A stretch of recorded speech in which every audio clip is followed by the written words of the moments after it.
started for your side? Yeah, I was. Ooh, it's loud. I was very happy.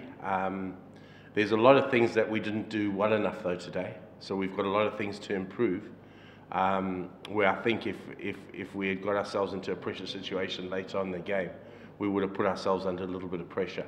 And I talk about not getting a batsman getting a 70, certainly not getting our lengths right with the ball. I thought particularly early in the power play, we weren't, what's the word, ruthless enough. And then I didn't think we were ruthless enough at the back end. So although I'm really happy with the performance, we've got a lot to build on, which is great. It's a good position to be in. What about Sheikh Mehdi? He was tremendous well, and he also did well in the West Indies. Do you feel he carried the momentum from Indies to here and from GSL too? Yeah, I think he did. He's had an outstanding sort of last 6 weeks. I thought Mehdi was brilliant for us in the GSL. You're right, he carried that form into the West Indies 2020 series. He was exceptional in that, and he was very, very good here. He's a very skillful bowler, Mehdi, with the white ball, particularly in the power play. He's a very good cricketer. So, I predict that he's only going to go from strength to strength. There's a big future for him. Yes, please again. What about Sai? He got some time in the wicket, so is that helped him to score some runs?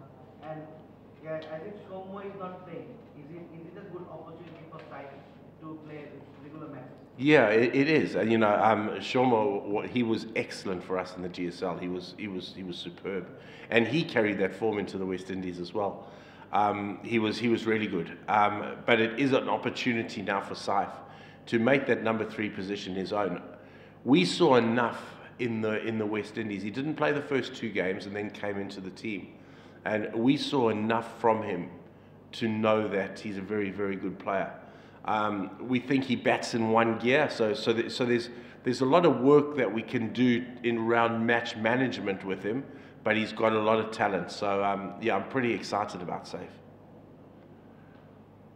You've got an exciting fast bowler Nahidrana in your team who bowled really well. So how's your take on Nahidrana?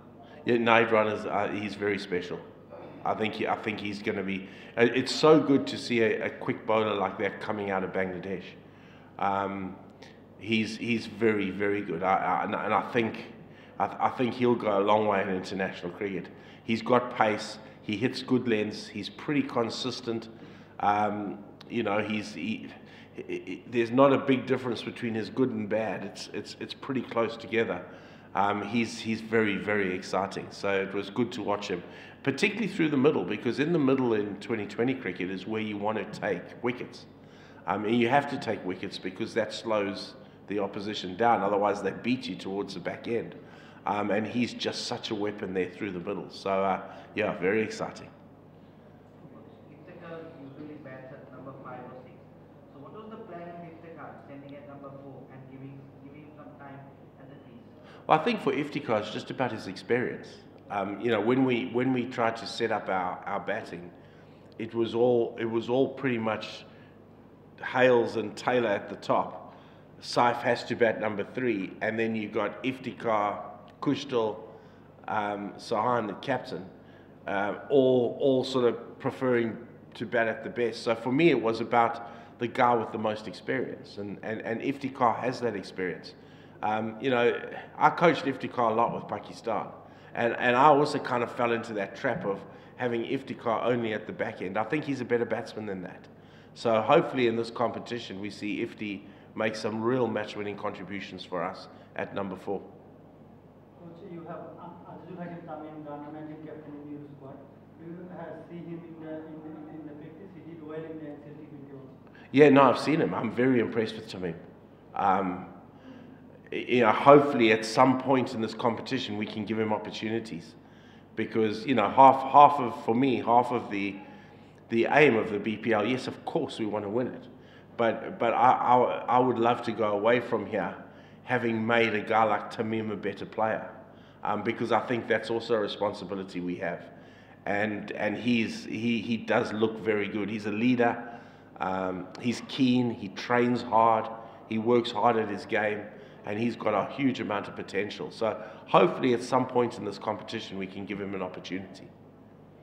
Coach, you are the part of Dhaka Dynamites in 2015. Yes, that was a long time ago. Now you are in 2024.